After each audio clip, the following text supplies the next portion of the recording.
제가 가르쳤던 친구들도 이번 연도에 성적을 이렇게 보면은 꼭 영유를 다니고 안 다니고의 인과관계를 찾을 수는 없었어요. 꼭 이번 연도뿐만이 아니라 AR 지수가 높은데 원서도 많이 읽은 아이인데도 중고등 때 또 영어를 못하는 경우도 종종 있다고 알고 있거든요. 그건 또 왜 그런 거죠? AR 지수도 높으면서 초등맘으로 돌아간다면 애매하게 이거는 좀 안 시켰으면 좋겠다. 반대로 영어에서는 이건 정말 시키는 게 도움이 된다. 이렇게 추천해 주실 만한 게 있을 것 같아요. 네, 안 시켜도 되실 것 같다. 덜 시켜도 되실 것 같다. 이런 것들 먼저 정리해보면요.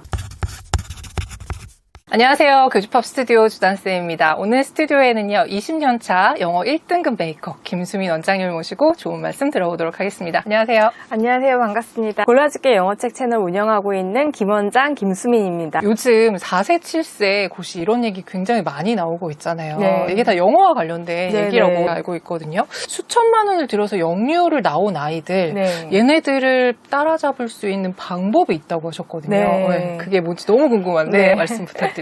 일단 영유 다닌 친구들 영어 수준이 굉장히 좋긴 하죠. 유창성이나 노출이 많이 된 친구들, 그런 부분들은 초등 때는 굉장히 영향을 많이 미치는데, 문해력인 관점에서 봤을 때 문해력이 있고 없고를 측정하는 것이 초등 때는 거의 많이 티가 안 나는데 중학교 때는 좀 티가 많이 나고 영향 많이 미치고, 고등학교에 가서는 압도적으로 영향을 미치고, 제가 가르쳤던 친구들도 이번 연도에 성적을 이렇게 보면은 꼭 영유를 다니고 안 다니고의 인과관계를 찾을 수는 없었어요. 꼭 이번 연도뿐만이 아니라. 그래서 얼마나 후속으로 문해력 발달로 좀 연결을 시켜주시냐, 그게 좀 더 중요한 것 같습니다. 그럼 그 문해력이 중고등학교 이후에 성적을 결정한다고 봐도 되는 건가요? 네, 저는 그렇다 생각합니다. 어릴 때 엄마표 영어나 뭐 이런 걸 통해서 흘려듣기나 집중듣기 이런 거 열심히 했다. 네. 근데도 불구하고 중고등 때 성적이 안 나오는 아이들 왜 그런 거예요? 우리말을 익힐 때도 소리로 먼저 익히고 그다음 문자 익히잖아요. 듣기 같은 경우는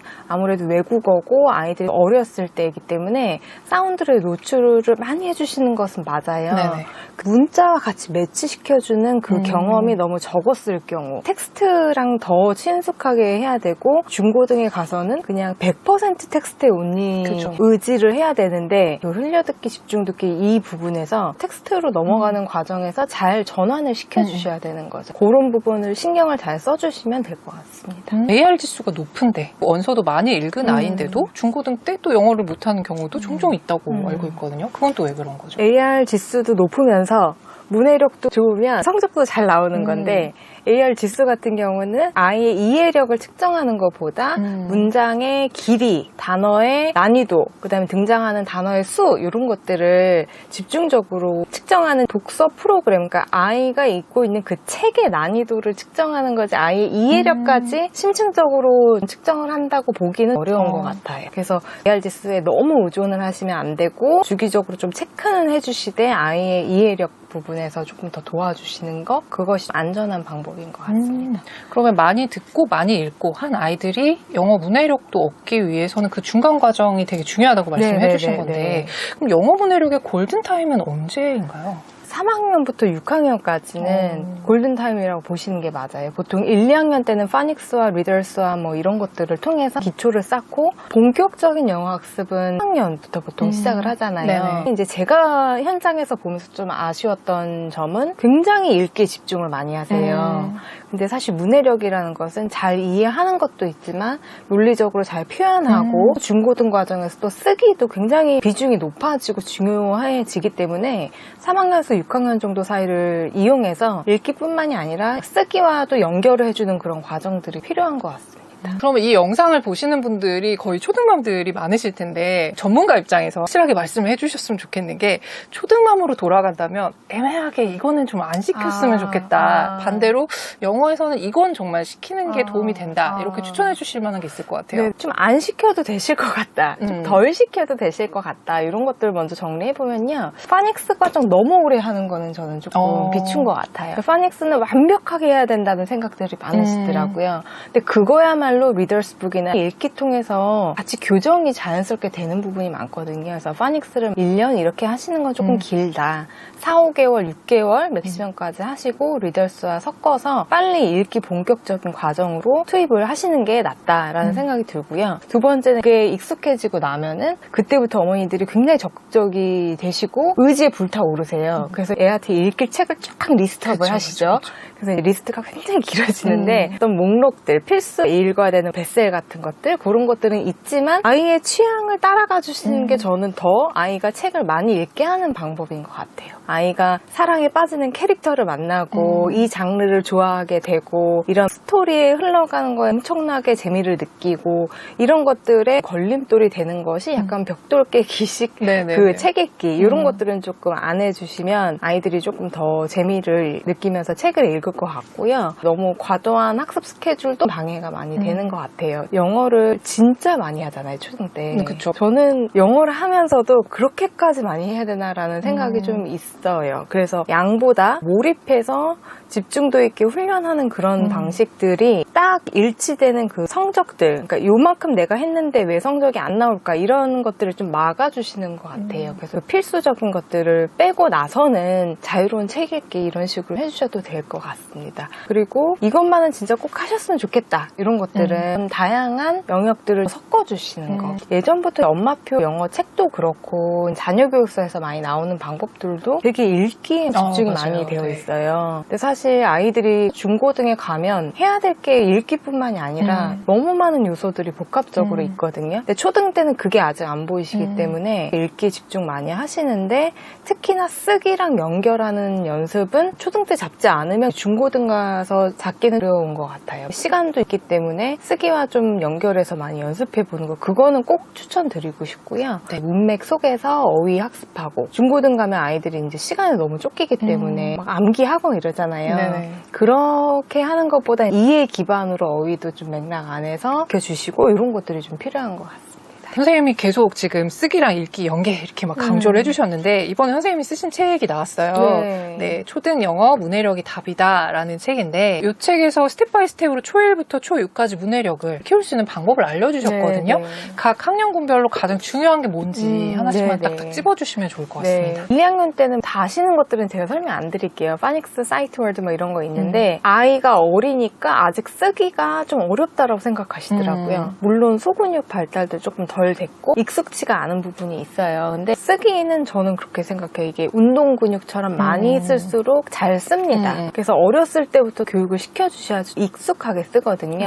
아주 단문, 세 단어로 이루어진 문장도 쓸 필요가 있다고 생각이 드는데요. 그걸 그럼 어떻게 쓰냐. 리더스북 같은 거 많이 읽히시잖아요. 근데 그런 거를 따라 쓰는 게 정말 좋은 방법이고요. 조금 더 익숙해지고 할 수 있으면 단어 하나씩만 바꿔서 쓰는 방법들 이런 것들은 책에 강조하면서 담아놨습니다. 3, 4학년 때 조금 크면은 그것을 조금 확장시켜서 쓰기 부분에서는 좀 문장 쓰기로 연결해 주실 수가 있겠죠. 3, 4학년 같은 경우는 읽기를 어느 정도 수준으로 확 올려놔야지 초등 고학년에서 중고등 심화 대비를 할 수가 있는 수준이 되거든요. 그래서 3, 4학년 때 읽기는 정말 꽉 잡아주셔야 된다 이런 생각이 좀 듭니다. 그래서 읽기도 어떻게 지도를 하느냐 많은 방법들이 있지만 제가 말씀드리는 방법은 요약을 해보는 거예요. 그래서 요약을 해보면 아이들이 자기 스스로도 내가 이 글을 어떻게 읽었고 어느 지점에서 잘 이해가 안 됐고 이런 것들이 셀프 피드백이 좀 돼요. 근데 그 요약을 영어로 쓰나요? 영어로 해도 되고 한국말로 해도 됩니다. 보통은 아이들이 제가 시켜보면 키워드들도 자주 반복이 되고 그러기 때문에 앞에 나왔던 것들을 조합해서 쓰는 형식이기 때문에 영어로 쓰는 것을 조금 더 수월하게 느낄 때도 있어요. 근데 그게 훈련이 안 되면 우리말로 종합 정리를 해도 되고 그래서 그렇게 말로 뱉어보든지 써보든지 이런 방식을 통해서 읽기 실력을 좀 잡아주시면 도움이 될 것 같습니다. 5, 6학년은 어휘 부분을 좀 강조를 하고 싶어요. 있어요. 어휘는 중고등으로 가기 시작하면 일단 암기하느라고 아이들이 급급하거든요. 그렇죠. 중학교 때 단어를 시작을 하는 친구들은 보면 암기가 안 된다고 그래요. 근데 이해 기반이 없이는 암기로 하기에는 양이 너무 많아요, 어휘가. 그래서 반드시 이해 기반으로 해야지 모르는 단어가 나와도 유추를 할 수 있는 건데 그 수준이 되어야지. 그럼 이해 기반이라는 거는 어원이나 이런 걸 말씀하시는 거예요? 네, 제가 추천드리는 방법은 어원이랑 어근. 그러니까 어원은 이제 히스토리에 관련된 그쵸. 거기 때문에 어근이라고 생각해 주시면 좀 더 다가오실 것 같아요. 예를 들어서 뭐 스펙트가 있으면 그게 뷰의 뜻이라든지 이런 식으로 필수 어근들이 있는데요. 그 어근을 알면 유추가 가능해지고 많은 장점들이 있습니다. 근데 어근도 하라 그러면 어려울 수도 있어요, 아이들이요. 그럼 어근을 못 하겠으면 접두사 정도라도 접두사. 필수 접두사 한 프리 10개만 뭐 이런 거, 네네. 프리 뭐 on, in 뭐 이런 거 네네네. 10개만 알아도 필수 어휘들은 많이 살을 붙일 수가 있죠. 그래서 어휘에 대한 이해를 조금 하려고 이렇게 노력을 해보는 그 기관들이 약간 5, 6학년을 이용해 주시면 좀 안정적이다 이런 생각이 듭니다. 그럼 그 어근이나 이런 것들을 공부할 수 있는 단어장, 단어 문제집 추천해 주실 만한 게 혹시 있을까요? 우리나라에서 근데 그 어근으로 접근하는 어휘 책이 그렇게 많지는 않고 수입서에 되게 많아요. 네네. 우리나라 책에는 중고등학생들이 보는 뭐 능률복합, 어원편 이런 것들이 있는데요. 그런 게 조금 어려운 친구들을 위해서 초등부터 할 수 있는 책을 만든 게 제가 얼마 전에 출간한 김원장의 어원 365 이런 책들이 그림으로 쉽게 접근할 수 있는 책들이거든요. 그렇게 어원 학습을 노출을 해주시고 중고등학교 때 복화집을 보면은 이해가 흡수하듯이 확 되는 거죠. 그런 식으로 해주시면 될 것 같습니다. 네. 쓰기 역량을 키우는 게 되게 중요하다는 생각이 드는데 선생님 책에 강조하신 여러 가지 방법들이 있더라고요. 일단 독서 일지가 있었고 개념 노트, 오답 노트가 있었는데 저는 수학에서 개념 노트, 오답 노트 강조하거든요. 근데 영어도 그런 게 있구나. 좀 신기해서 네네네. 여쭤보고 싶었어요. 네. 일단 독서 일지부터 한번 소개해 주시면 좋겠어요. 네. 네. 초반에 저한테 질문하셨던 게 AR 지수는 높은데 왜 안 나오고 뭐 이런 거 네네네. 있잖아요. 그러니까 그런 거를 조금 막아보는 활동이기도 하고 또 문해력을 키우기 위한 방법들인데 스토리 플랫, 그러니까 챕터북이나 노블 같은 거 호흡이 굉장히 길잖아요. 근데 그거를 아이가 다 읽었는지 확인하는 차원에서도 줄거리 플랫 정도는 써보는 게 굉장히 좋고요. 그런 독후 활동지가 여기 안에 들어가 있어요. 그래서 그런 거에 맞춰서 이제 플랫 맵을 좀 작성해보는 게 되게 좋고 아이들이 많이 읽는 챕터북에 캐릭터가 정말 많이 나오잖아요. 이 캐릭터는 아이들이 책에 빠지게 되는 되게 중요한 요소거든요. 이런 캐릭터를 분석하는 그 활동들이 전체 맥락을 파악하는 도움이 많이 됩니다. 그래서 그 캐릭터의 성격 뭐 이런 걸 파악하는 과정에서 우리 아이들이 자주 쓰는 뭐 he's brave, she's kind 이런 문장들 있잖아요. 거기까지 쓰지 말고 확장해서 써보자 이러면서 어휘표도 많이 실어놨습니다. 그러니까 이런 거죠. 한마디로 리딩을 했지만 쓰기도 하고 그 안에서 어휘도 같이 해보면서 전반적인 책의 내용을 잘 파악하자 이런 취지에서 독서 일지 강조 많이 했고요. 네. 그다음에 개념 노트는 수학이랑 똑같아요. 이거는 문법 공부할 때 개념 노트를 하면요 정말로 도움이 많이 되고요. 제가 학원 운영을 재작년까지 했는데 학부모님들 상담하면서 문법은 몇 바퀴를 돌려야 돼요. 이런 질문들을 정말 많이 받았는데 저는 그 몇 바퀴가 있다라는 거를 잘 몰랐어요. 왜냐하면 저는 한 바퀴만 했거든요. 근데 심화로 한 바퀴. 근데 그럴 때 개념 노트에 엄청나게 시간을 쏟아붓는 거예요. 그래서 예를 들면 명사다. 그러면 명사에 대한 개념을 가르치고 그다음에 문제풀이 하기 전에 그 개념을 완전하게 습득을 하게끔 하고 문제를 틀렸어요. 명사하면 한자어도 이름 명자잖아요. 그렇죠. 그러면은 뭐 사람의 이름, 사물의 이름, 장소의 이름 이런 식으로 모든 것의 이름이다라는 이제 개념부터 심어주는 건데 모든 진도들을 그렇게 나가는 거죠. 그래서 제가 이렇게까지 하게 된 이유는 특히나 초등생들은 문법을 그날 배우는 거는 다 기억을 하잖아요. 네네네. 잘 하는데 이게 단원평가나 리뷰 테스트를 보면 쏟아져 나오면 섞여서 못하는 거기 때문에 결국에는 문법도 수학이랑 마찬가지로 개념 간의 연결이 너무 중요하더라. 그래서 개념 노트를 아이들한테 시키게 됐고 오답 노트는 이제 수학이랑 또 하는 방법이나 취지가 같습니다. 그래서 오답 노트만 열심히 해도 정답률이 확 올라가요. 정말. 특히나 이거는 중상위권에서 상위권 올라가는 친구들 이런 아이들한테 효과가 가장 좋은 것 같아요. 틀린 거 맨날 똑같이 계속 틀리는 친구들.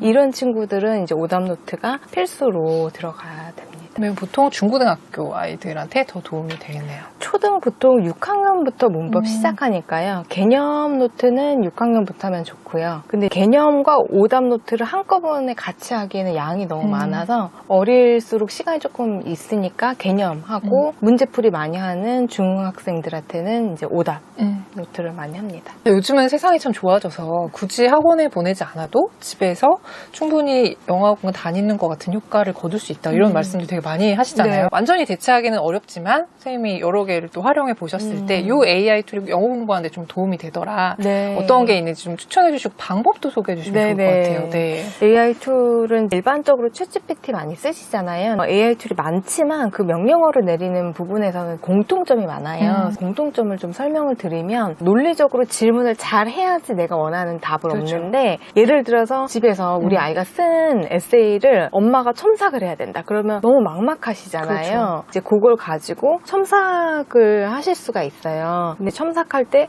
무엇을 첨삭해야 되냐 또 이런 것들 뭘 어떻게 첨삭을 명령어를 내리냐. 근데 명령어를 보통 프롬프트라고 하잖아요. 그 프롬프트 엔지니어링을 하시는 거예요. 그럴 때 에세이에 첨삭하는 그 한 5가지의 기준들을 여기 실어놨는데요. 소개 한번 부탁드려요. 센텐스 스트럭처도 있고 그래머도 있고 스펠링도 있고 문단의 구조를 갖추는 완결성 뭐 이런 것들이 있어요. 근데 그런 것들을 넣으시는데 반드시 맥락을 주셔야 돼요. 어떤 맥락에서 내가 너한테 뭘 요구하는지를 설명을 하시면 아주 잘 첨삭을 합니다. 뭐 예를 한번 들어주시면요. 예를 들면요. 우리 아이가 지금 3학년이야. 그리고 이 정도 글을 읽어. 근데 이거를 첨삭하고 싶어. 라는 어떤 이렇게 환경과 맥락을 주셔야 돼요. 그래서 이걸 그냥 바로 첨삭해. 이렇게 하면요. 정말 기계처럼 하고요. 네네. 맥락을 주시고 she's a beginner 이런 식으로 대상에 대한 어떤 설명 디스크립션을 좀 쓰시고 그 다음에 마크다운이라고 1, 2, 3, 4, 5 번호로 붙이거나 아니면 하이픈으로 세부 표시를 해주시거나 이런 식으로 조금 논리적으로 질문을 해주셔야 돼요. 그래서 그렇게 해서 첨삭을 하시면 굉장히 영어스러운 표현들이 많이 나옵니다. 그래서 챗GPT 사용하면서 에세이 쓰는 거의 가장 큰 장점은요. 한국인이 쓰기 어려운 굉장히 세련된 동사들 이런 것들이 많이 도움을 받습니다. 자, 여기까지 들으시면은 원장님 이번에 내신 책이 정말 궁금하신 분들이 많으실 텐데 원장님의 책 초등 영어 문해력이 답이다.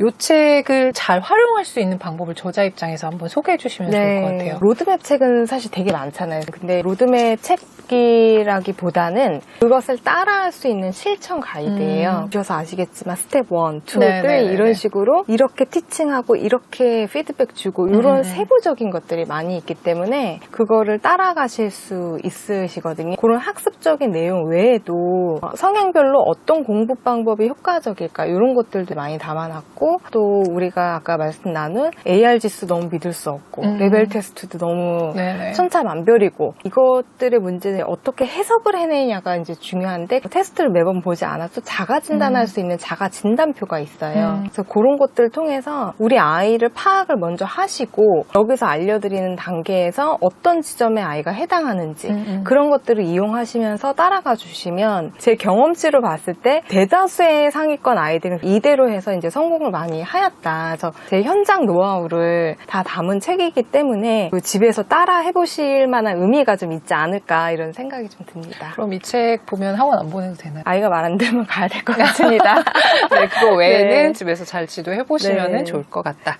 그럼 원장님 이 책 관심 가지신 분들 되게 많으실 텐데 저희가 책 나눔 이벤트 진행하고 있거든요. 그래서 오늘 영상에 대한 소감이나 이 책에 대한 기대 소감 남겨주시면 10분께 선물 보내드리도록 하겠습니다.